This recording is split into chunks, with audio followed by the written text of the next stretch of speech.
Good afternoon, everyone. I know just about everybody here, and thank you so much for coming.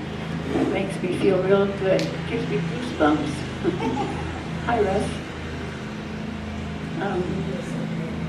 Well, where do I start?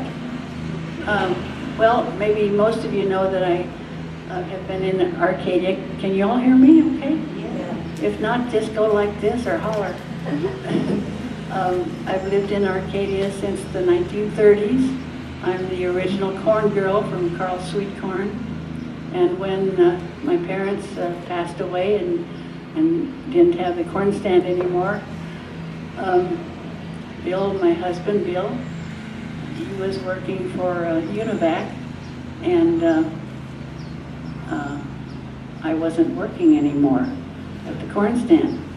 So I had a riding horse. I've had horses practically all my life, and I just love them.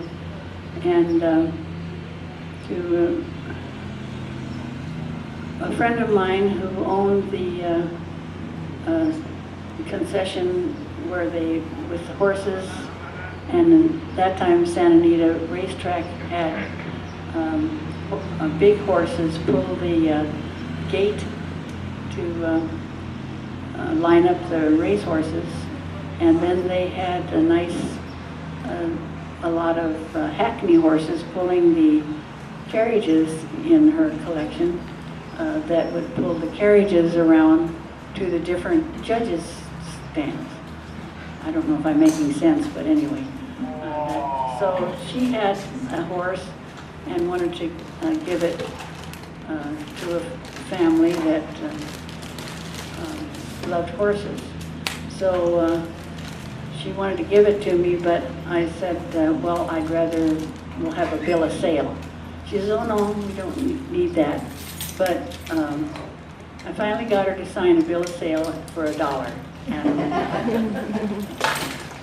my 4 children gave me each a quarter, so I gave her 4 quarters. And then I had a driving horse, but no carriage. So my son was about 8 years old, and we were coming home one day, and I said, oh, I want to go see my friend, Mr. Little.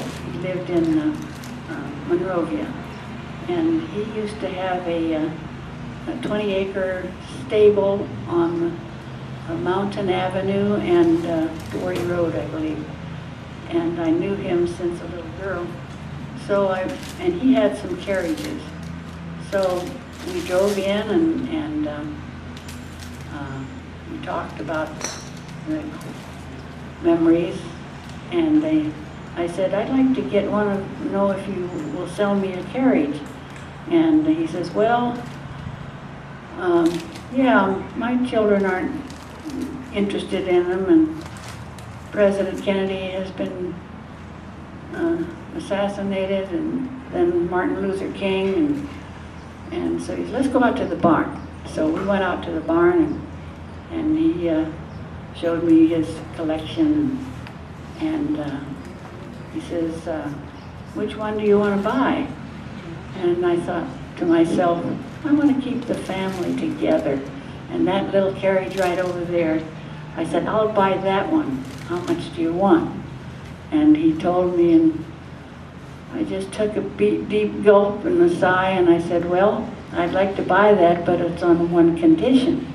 He says, what's that? And I says, you keep it for me until I get it paid for. But the terms are $5 a month or more until paid for, and then I can come and get it. He laughed, but we shook hands on it. No paper, nothing. So I went home, and I was thrilled to death, and I didn't tell Bill what I had done, but I used to send Mr. Little $5 a month. Sometimes I'd take it out of the grocery money, $20 a month.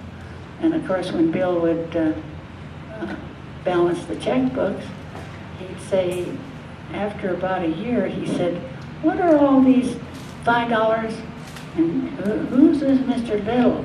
$20 here and $5 there, $10.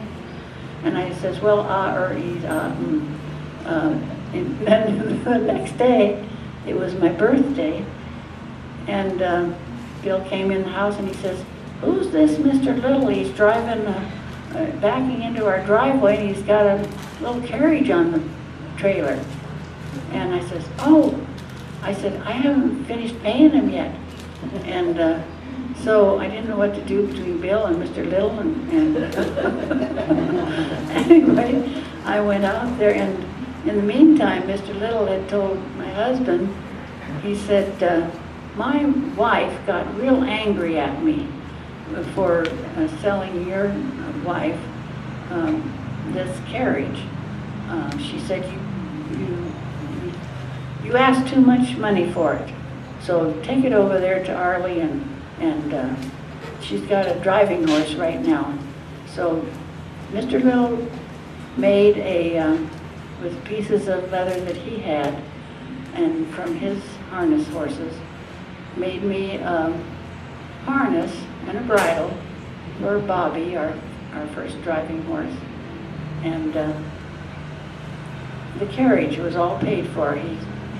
By the time I got out there, he had the receipt paid in full, and that was our first carriage. It was black and with red wheels. So there's a white carriage there somewhere. Bill, can you? Yeah, down here. Yeah. Moved it. Oh. That used to be black with red wheels. But later on, we had it restored after I got more money, of course. And we used it for weddings. And then we went to with our little black carriage and red wheels, I saw in the newspaper about, I think it was Glendora or Azusa or something. Azusa. They were having a parade. So we thought, well, we'll dress up the children and we'll go out there and enter the parade. So we entered the parade, and we won first place. We were so excited. So then when we were loading up our carriage and all excited about winning first place, two older people who were riding horses, they happened to be the two judges.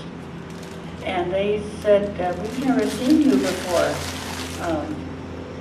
And he said, well, this is our very first parade.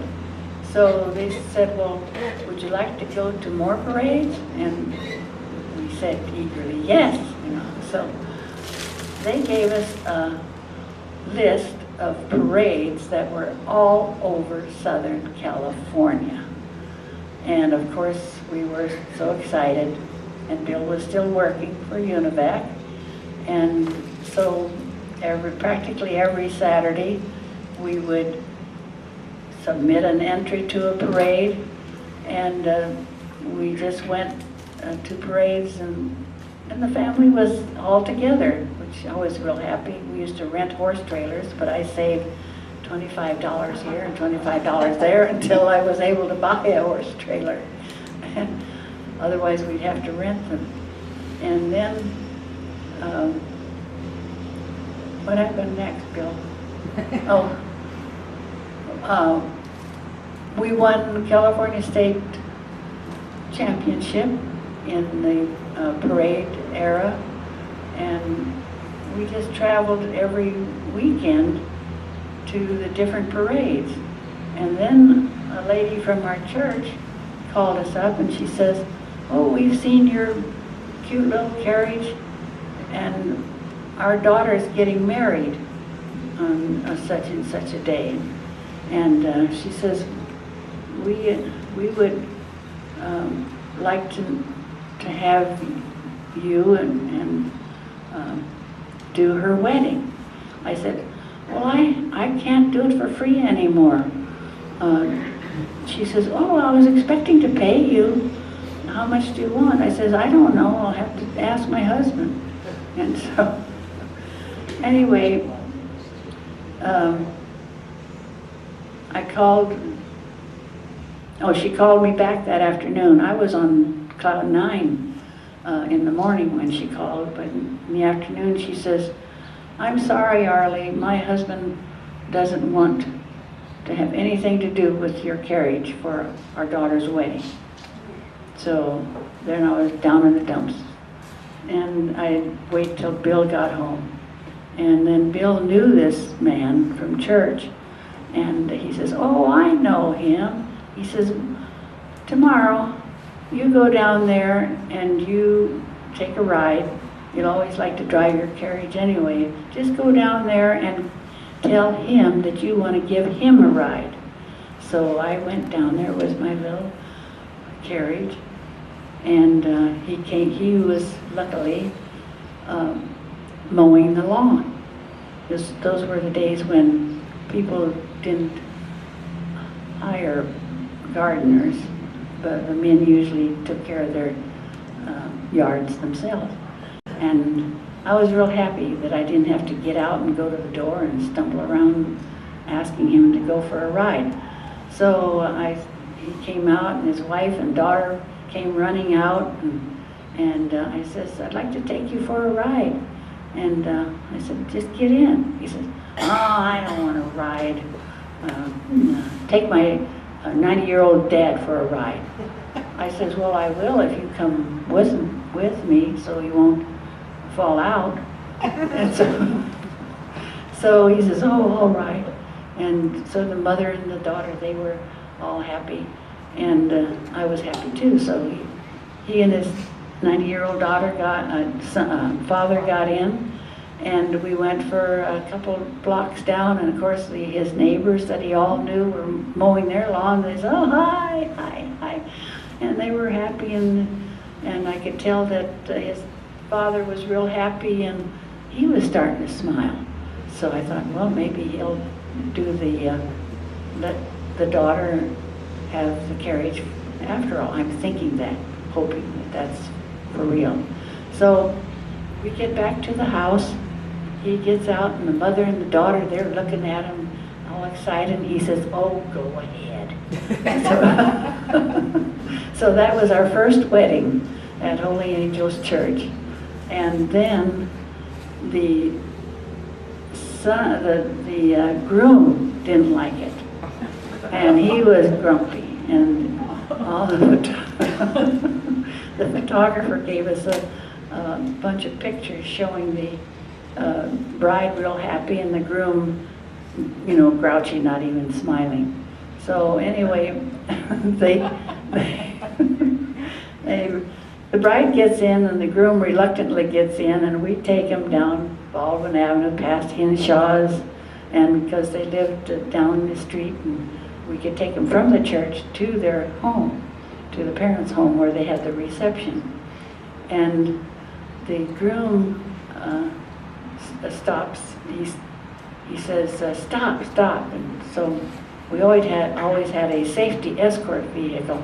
So Bill jumps out of the car, comes to the carriage, and says, what's the matter?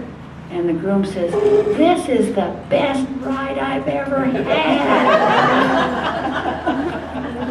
And that's because when we went down Henshaw's, everybody came out of the stores because the people and the guests were following, honking their horns. And that caused a lot of excitement on Baldwin Avenue. So then we got to the house, and the groom didn't want to get out. So I said, okay, we'll take you for another 2 blocks. So they went around. I said, that'll give the guests time to park their cars and go in to be ready for the reception. So we took them 2 blocks, and the groom was so happy, and of course the bride was just elated. And we took them back to the house. The bride got out, and the groom still didn't want to get out. He says, can't we go for another ride? And the guests are waiting in the backyard. You've got to get out. So he reluctantly got out, and they had a wonderful reception. And everybody was happy. So that was our first wedding, and we got paid, too. So, anyway, we continued with the parades, and I continued buying more carriages because I found out that they had an auction coming all the way from Pennsylvania, and you could enter the auction and either buy or sell. So I would go to the auction and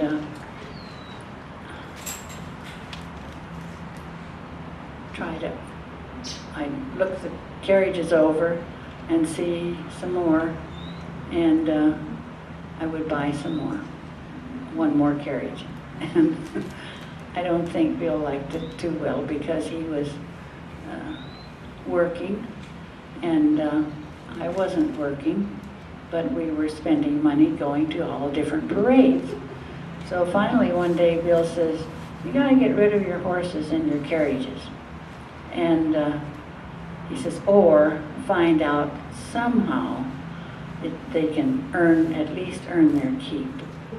So I got a call from a Coast Federal Savings, and they wanted us to enter parades and put their name on it, and we would get paid. And that way we could have the manager of each one in every town and have them go to a lot of the, well, you know, parades. People come to the parades. So we thought, well, the manager and his wife and family could ride in the carriages in the parade, and then they'd be advertising and spending their money to be in the parade and help the Federal Savings grow and have more customers. So that was a nice thing for us, and I didn't have to do too many cold calls. I didn't know what a cold call meant, because Bill told me, we'll go do cold calling. And I said, what's that? And he says, well, you got to go out and find sponsors. So I did that.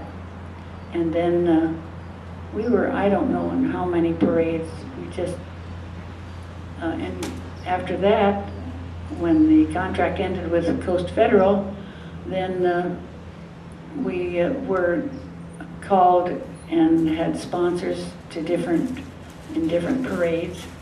And one of our church friends, he heard about us being in parades, so he used to decorate windows of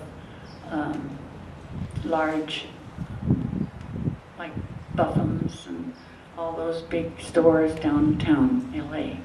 And he made their signs for us.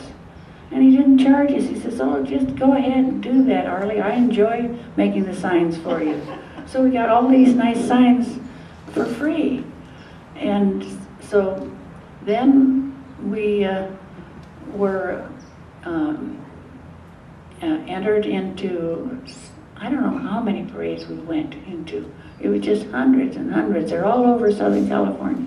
We traveled from Indio to San Diego, all the way up to Montecito and San Luis Obispo in parades, and we would carry the dignitaries and get paid for it.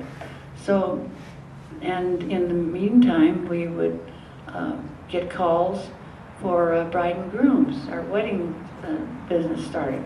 And of course, I was buying more carriages. And, and we did have 23 of them. This is just part of them. And then we got a call from Disneyland, and they wanted us to provide a horse to pull their beautiful Cinderella carriage.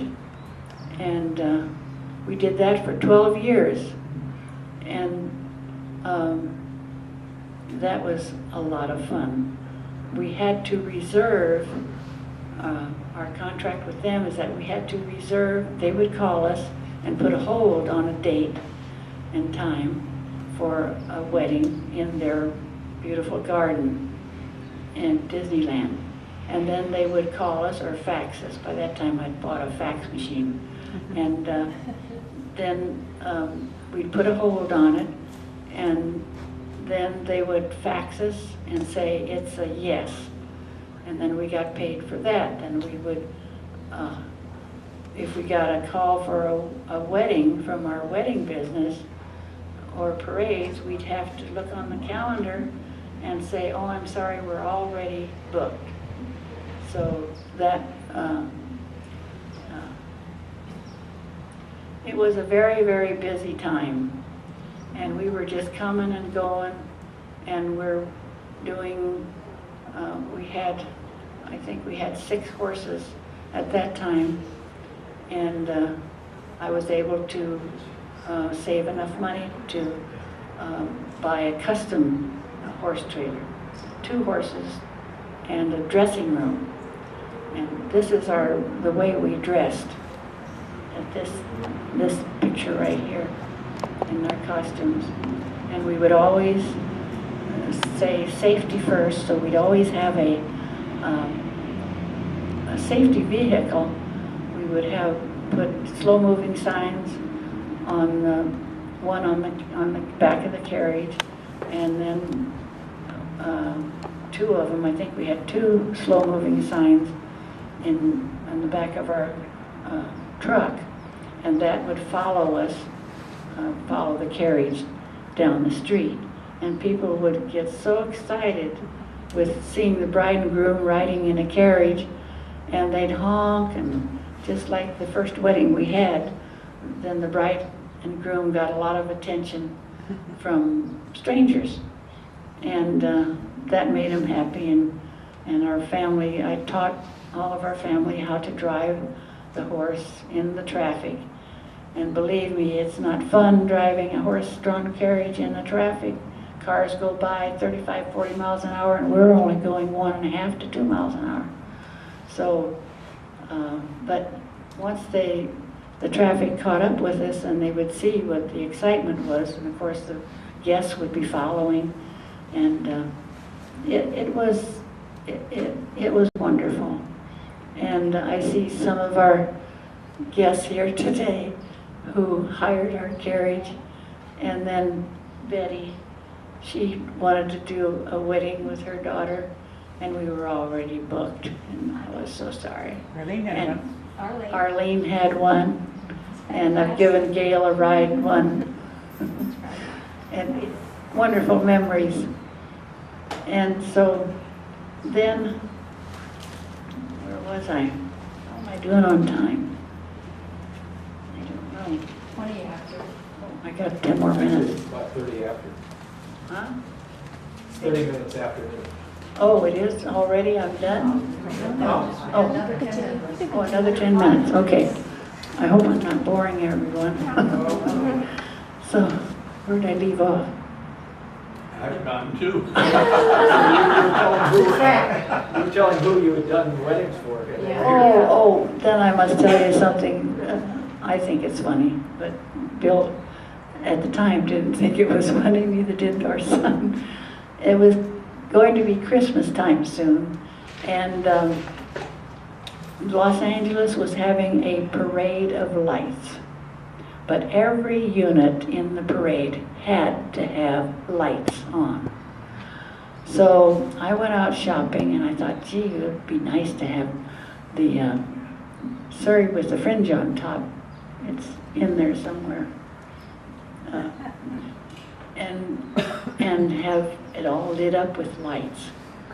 And so I went shopping, and I bought 14 Christmas tree lights, 14 boxes of Christmas tree lights.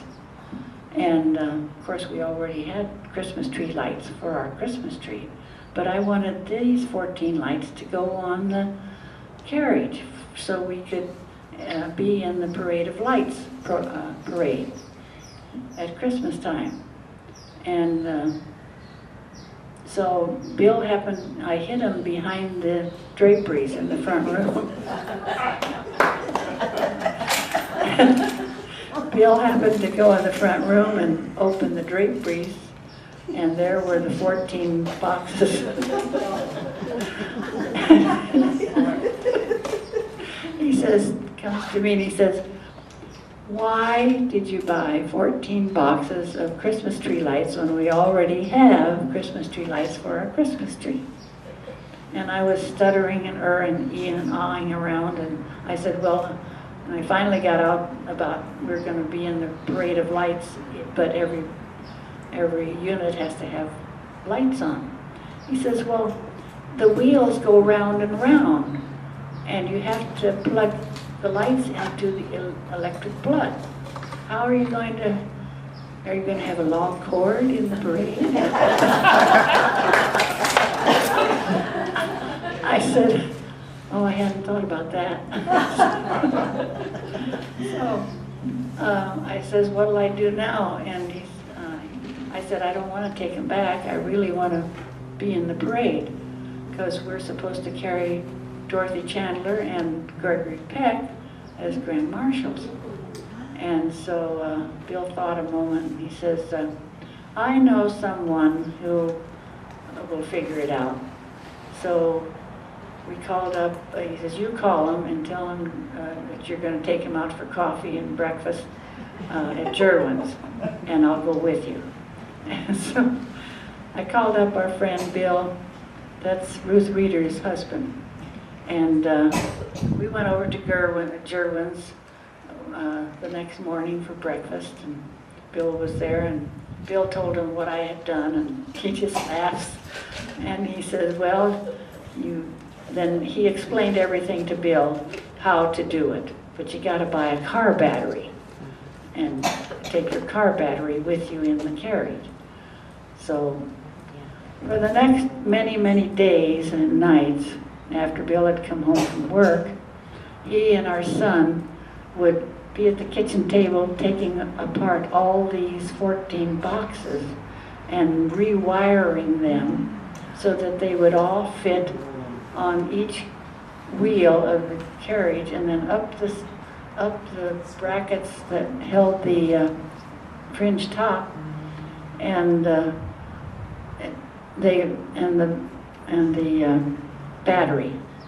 And then we hauled up everything when it was time to go to the Parade of Lights, and our carriage was absolutely beautiful with the lights.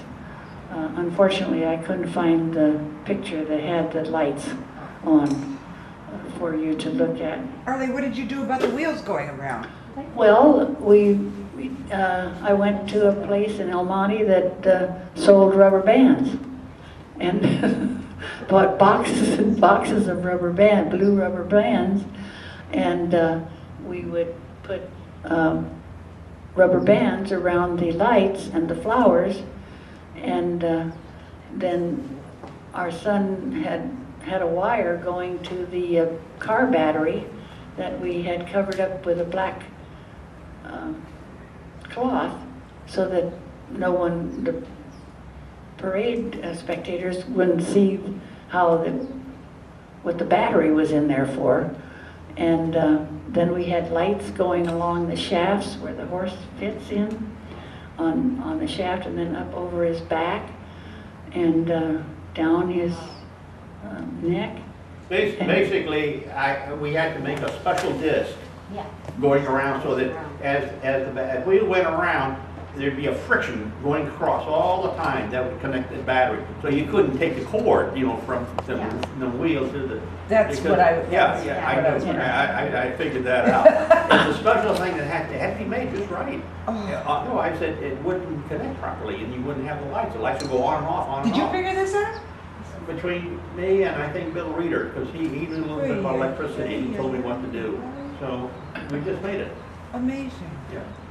Amazing it was. Did you win a prize? Yes, we had the prize of Gregory Peck's signature and Dorothy Chandler. The lady who went around with a paper bag for asking $1 a piece to get money to build the music center. And both of them sat in the back seat of the Iser. The Iser is the name of our Studebaker carriage with the fringe on top. That was the second carriage I bought. And anyway, that was very exciting. And Gregory Peck is so nice. And he and his wife, for 3 years in a row, sent me a Christmas card. I thought that was such, that's the type of gentleman he was. And Dorothy Chandler, they both stuck their names on their back of the front seat from the carriage. It was quite a wonderful parade at nighttime, and all units were lighted up. Jimmy Stewart. Oh, then, yes, I don't remember how many. My book is that thick with celebrities. Angie Dickinson, Jimmy Stewart, Ed McMahon. Oh, help me. Carol Channing. Oh, yes, Carol Channing and Grumpy Men. Who is that? Walter Matthau. Yes, thank you. And anybody else? And Walter Matthau's son sat up in front, legs across that was another nighttime parade in Los Angeles. And Burgess, what's his name? Yes, thank you, Bridges Meredith. And we would be in the Hollywood parade also every time that came out. And we'd have our carriages all lit up. Oh, Betty White. What a lovely person she is. She's a lot of fun. And who else? There's so many I lost track of. Maria. Old-timers. Yeah, Marie Osmond. And we would always have one of our families, Carolyn, our oldest daughter, drove Marie Osmond, and I would drive one of the other. One time we had 3 carriages in the Hollywood parade, and we'd have walk-alongs. Bill would be a walk-along. Oh, when we carried Angie Dickinson, we were traveling up, I think, Highland Avenue, and suddenly the parade stopped because we found out much later that one of the horses in the beginning of the parade was spooked. Spectators would have their long horns, or they'd throw marshmallows at us, or they're very disrespectful of the parade passengers. And we'd have a walk along alongside of the carriage because little children would run out and want to pet the horse. But this time when we were stopped, the parade stopped completely, and we were carrying Angie Dickinson. And this one spectator comes running up and jumps on the side of the carriage and wants to kiss Angie Dickinson. Bill runs up and Angie Dickinson is here, and the guy runs up and Bill puts his hand like that.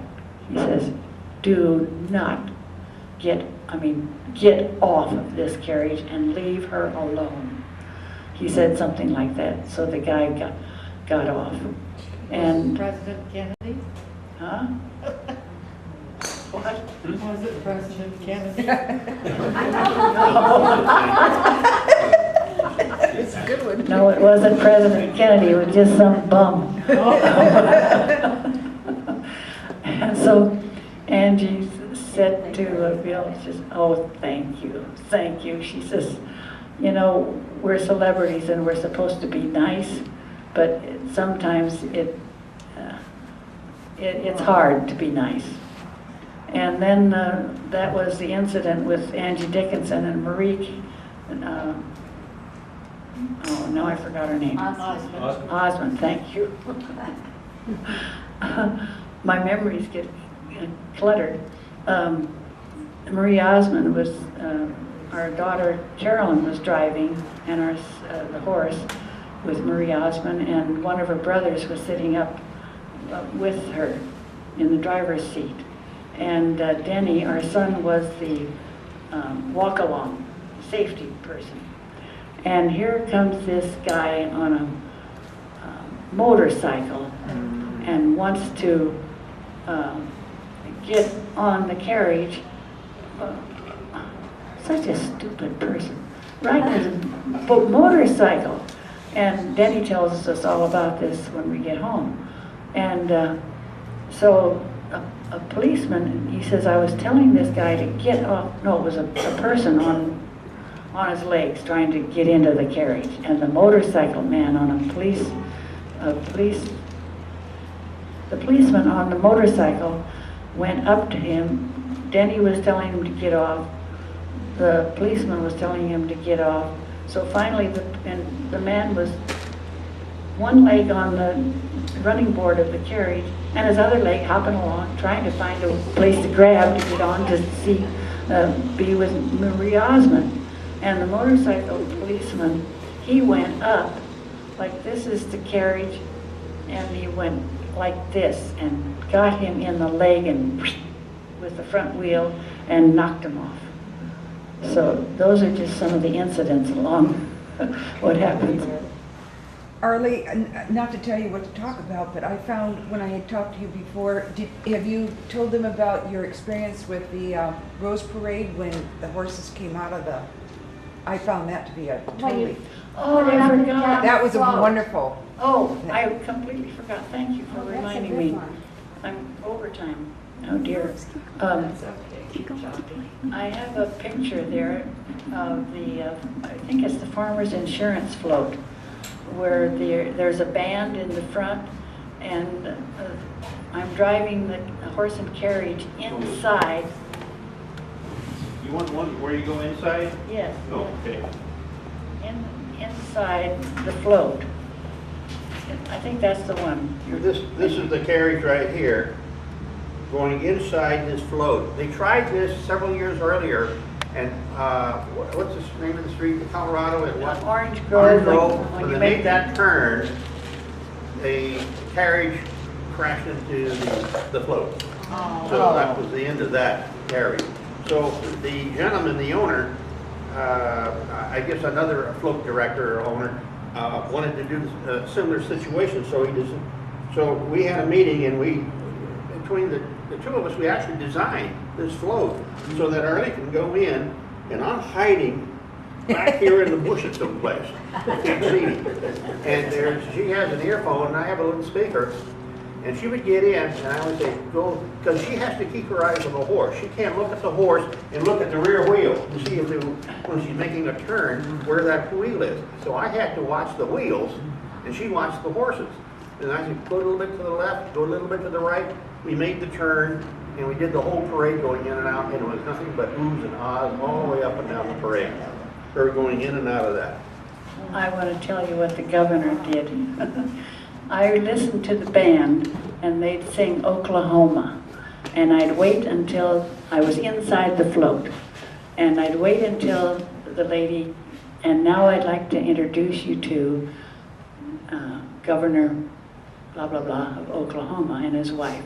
And when she said, when she's done with the song, I would slowly hold the horses back, and the float would go forward, and then by the time she says Governor of Oklahoma and his wife, and we'd be outside.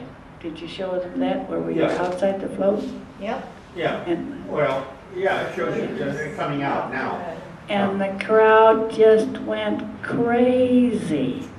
And the governor and his wife were just so excited because the people couldn't see them while we were traveling in the float. I mean, inside the float.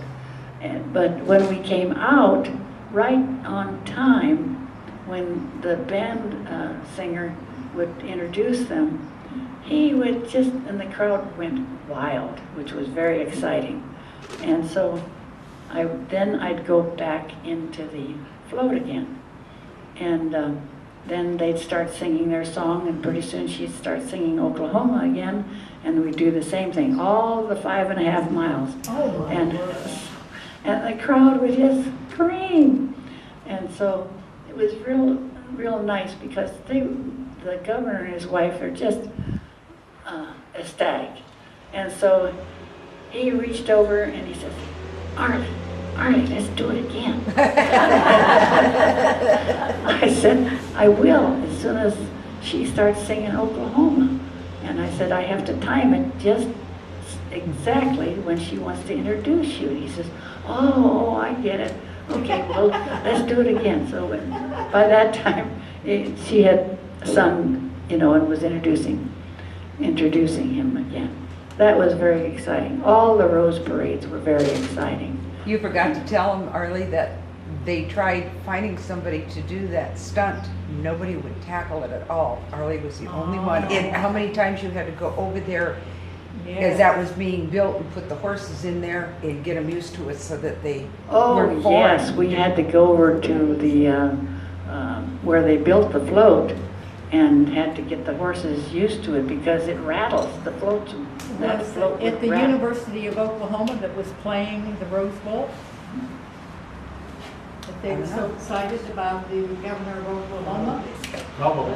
Probably, yeah, that's probably Oklahoma playing somebody at the Rose Bowl. Oh, yes. So this was a Oh, big because stuff. Yeah. They had to go over to the Rose Bowl. Yeah. Yeah, well, that would be a reason they'd be there. That happens, like when Illinois was out here, the governor of Illinois was out here. Oh, well, the Yeah. same thing when we carried, the Rose Parade called us and said, we'd like to have your princess carry the Grand Marshal, Shirley Temple Black.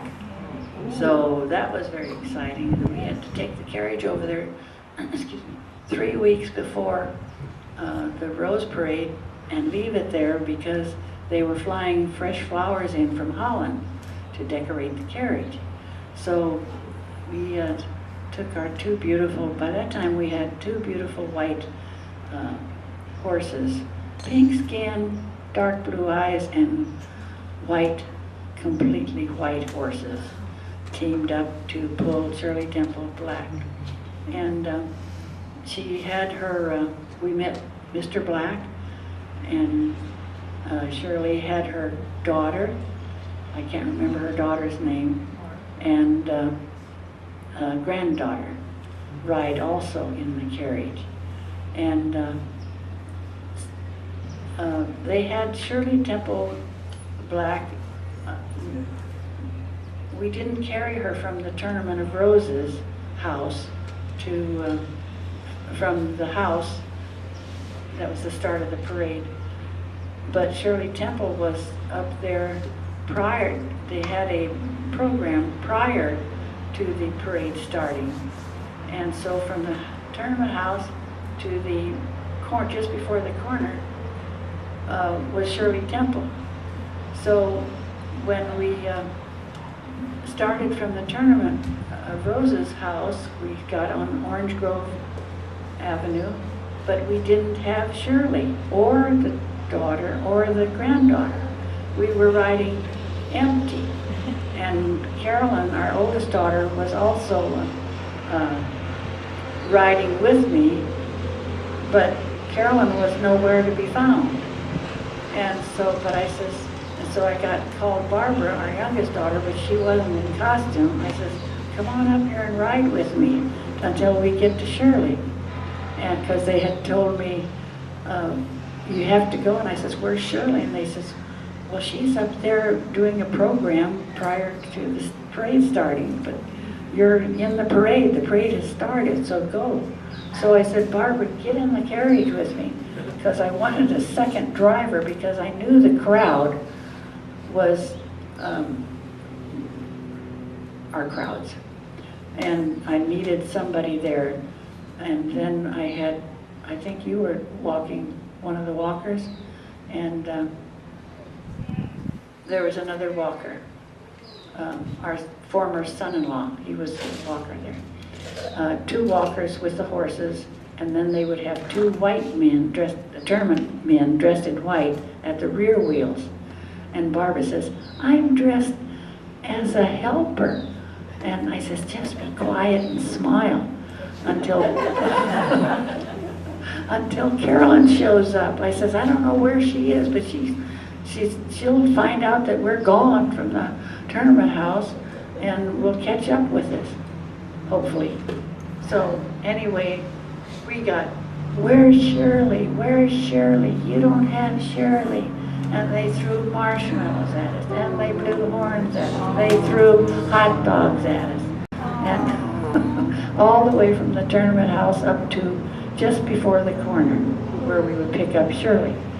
Because we had our Grand Marshal signs on, her name and everything on the carriage, and we finally met up with her because the program, the pre-parade program was over with, and one little girl, I never will forget her, because Shirley Temple is a very petite young lady, and climbing up on the carriage running board would be difficult for her because she's very small.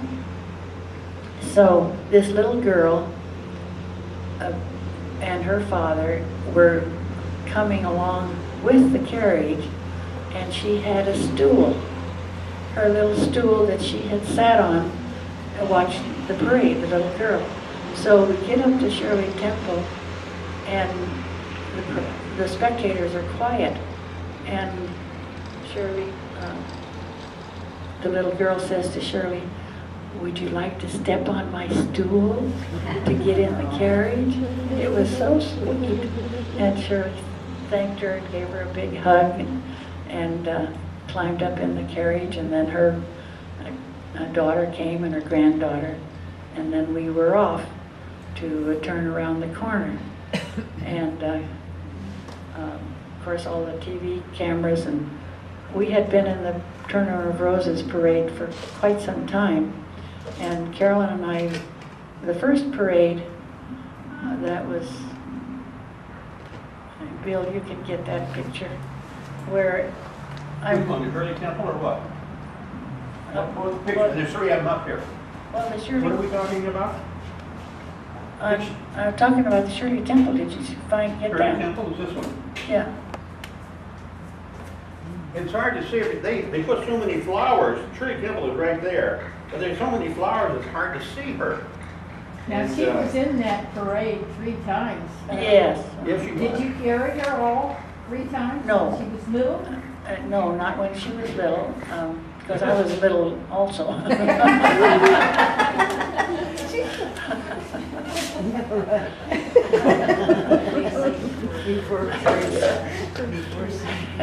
And Mr. Black, her husband, he asked me when we were still waiting at the tournament house, he says, would you mind if Shirley's granddaughter would ride one of the white horses?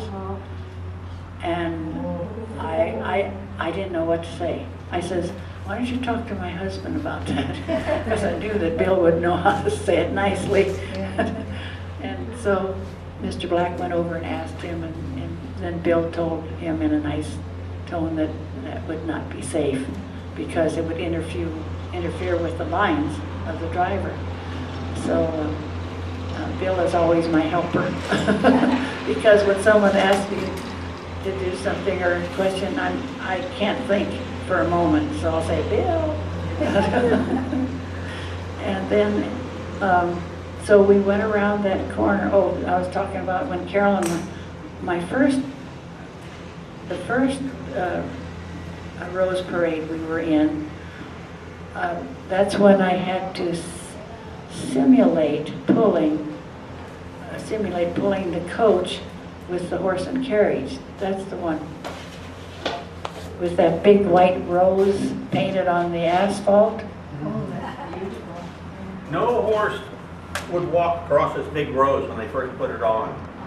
I guess they think it's a big dark well and it disappeared. And we even tried to train our horse to walk on it. He refused to do it. So here is the coach. The coach is supposed to be right over here, simulating pulling this huge float. But Arly went ahead and and had the horse go forward a little bit, get around this red rose, and then they were back in here again afterwards. And what company is that? Pardon me? What's the name of the float, the company? No, it's on the, On the back? I no. don't know. I don't have any identification here. On the side of the On the float. side of the float. On the side. Oh, on the side of the float? Well, I can't Union Oil or what? I Anyway, can't read it. we, I can't tell. we won. Blues. The blues. I have no idea. They, that's okay, honey. They flew the original jazz band from the South, somewhere out here, and the youngest man was 72 years old. They played their instruments all 5.5 miles. They never stopped playing. And it was really, really nice to hear. And the crowd just went wild because back in those days they knew that famous jazz band from the South. I can't remember the name of the state they flew in. Huh? Probably New Orleans What? New Orleans? She's suggesting it might be New Orleans. Oh, yeah. No, they were very, very famous. And they never stopped playing. And they were all old men. Well, yeah. One of them, the youngest one, was 72. The others were in their 80s and 90s. And they just played beautifully. Arly, we're getting close to 1 o'clock now. Oh, it is? Did they ever throw things at you besides that one time when you should have been Shirley Temple Board? Oh, Every yeah. parade they threw Oh, stuff? yeah, every parade. They must have been either too tipsy or, from staying up all night. I have one more thought about Shirley Temple. There was, and Bill will remember this when I say it, there was a girl that had come to the parade. She was a spectator, and when we came by, she ran out, and she had this big 8x10 picture of Shirley Temple, and she wanted Shirley to autograph it. Well, when you're in a parade, you cannot have anyone come to autograph because we have to keep moving at a parade pace. And she walked, please, please, Shirley. She had tears in her eyes, and I never will forget her. But Bill had to continually nicely tell her, I'm sorry, we can't. And Shirley even said to her, I'm sorry, I cannot do that. And Bill would tell her that we have to keep moving. We can't allow you to do this because everyone will come and we'll be stuck in between the people. So that was heartbreaking to see that girl go away. Why didn't she just bring a small piece of paper? She could have passed it up. Well, the people would still have come because we've been, It's the idea, not the... yeah. You just can't stop for that. You just can't stop for that, no.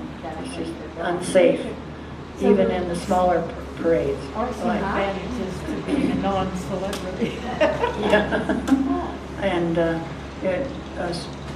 parade, the people that are riding in a parade are not able to throw any candy out because children rush up, and even in cars they could get run over because the driver, even of a car or your horse, it startles the horse when people run out like that, and they pick up, they're not thinking, the little children especially, and they could be run over because the entries in a parade, they have to keep moving. Otherwise, it just, people come and surround you and you can't move. Where am I now? I guess I better stop. Why don't we just conclude by saying, we started in 1969, is when the business, Arly started the business. I should back up, the CPA that I had, he said, boy, you sure love to throw away money. And I said, what? And we're doing these parades all over Southern California, and of course it was a hobby, it's a fun thing. And a hobby the IRS does not recognize as a deductible item. So he was telling me, yeah, you love to throw away money. And I said, well, no, I don't love to throw away money. I said, it's true, I'm bringing in money in the front door, and it is going out the back door. Carriages that we collected. But anyway, he says, well, why don't you start the business? And that's when we did what Arly was saying, that very first carriage job. That person, we didn't know what to charge that very first job, but there were, we attended the Arcadia Presbyterian Church. They attended the same church. And I said, well, why don't we do this? You make donations to the church, right? Yes. Make whatever donation you want. And that's how that was the contract. Whatever you wanted to give. And we got home that evening, he gave us an envelope, and I opened it up, and I said, wow. I said, my gosh, I mean, far more than what I don't even remember what the amount was. I remember it was far more than what I expected. I said, maybe we really could start this as a business. And that's how after the first job, that's how we got started. And so we started in 1949, we entered in 2009, and the main reason is because in a year and a half, we lost our 3 top horses. Cancer, old age on another one, and a brain tumor on our best one. And so we said, well, maybe it's time to hang up our hat and say this is it. And so, but we are still in business. If we do a commercial, then they can rent our carriages, and we do have a dummy horse, so not a live one, and sometimes that's used. Did you continue working for your company? When I was retired, I retired a long time ago. No. I went to my wife. I went to my wife and I said, "Can I retire now?" She says, "Yes, on one condition." And I said, "Gee, I've heard that one condition one other time." That one condition was when I asked her to marry me. She said, "Yes, on one condition." And my mind just went blank. What was the condition then? I don't remember. Bill, maybe it was so to work for her father. Anyway, yes, on one condition. Oh, that I could have a horse someday. I said, why? She said, well, I used to have a horse and something happened to him, I don't remember, but, and she did not have a horse when I Well, I'm going to interrupt right here because I sold my horse that I had because I knew you couldn't afford a horse and a wife. Well, that's probably true. I remember when I first went to Univac, it wasn't any salary, it was a draw. My total draw to cover all of our expenses was $300 a month. But I had to pay it back to the company whenever I sold something. So they took it out of my commission. Well, one day I made a nice big sale, paid up all my debts that I owed to the company, brought home a nice big fat check for Arly, and she took care of the situation from that point on. So anyway, we concluded in 2009 because of the 3 horses dying, and that sort of terminated our business.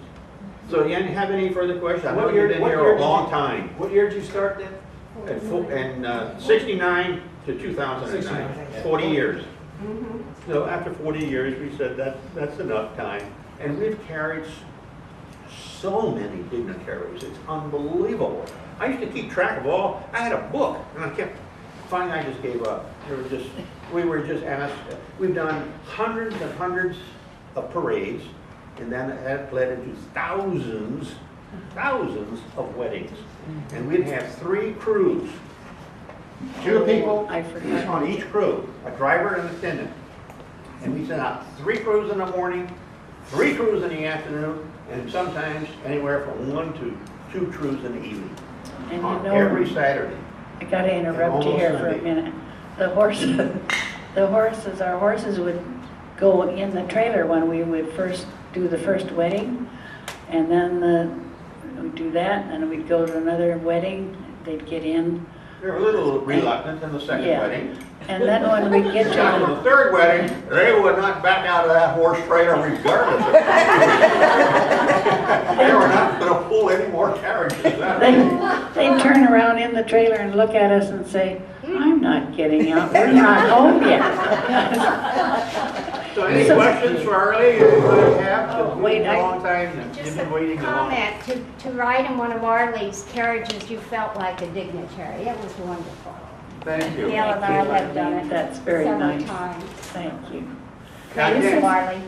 I never forget that very first time we had that. The father did not want the carriage, the groom did not want the carriage, and we worked around it. And I remember another time when the bride came over to our home with the mother, and the bride really wanted her Cinderella carriage ride, and the mother was just like that. And so the bride gave me a call, and she said, I'm sorry, but I guess I can't convince my mother to allow us to do this. Maybe it was the father. I may have the two of them mixed up. One of them didn't like it. And I said, well, there's only one way to convince them. And she says, what's that? You tell them that I want my Cinderella carriage, or there's no way. How? She got her carriage. I want to close briefly on when Disneyland celebrated their 50th anniversary. They hired us to do 5 rehearsals, and then the final one was at the pre-parade program in front of the Tournament of Roses with their beautiful crystal coach, and the driver is our son, and the helpers our son-in-law and our oldest daughter, and that's Silver Dust, who's our beautiful white horses, Silver Dust and Silver King. They had a lot of fans that come to our backyard overlooking the fence for apples and carrots, and I have the picture of Silver Dust looking over for a treat. He was 36 years old when we put him down, and he no longer could pull the carriage, but he has left us wonderful memories. He was a descendant of the Lone Ranger's Hi-Yo Silver, and so was his half-brother, Silver King. And my son-in-law made this cup for me. Oh, that's sweet. And it was Silver Dust, Ernie, Silver Dust, Silver King. It started with a dream. Thank you for coming.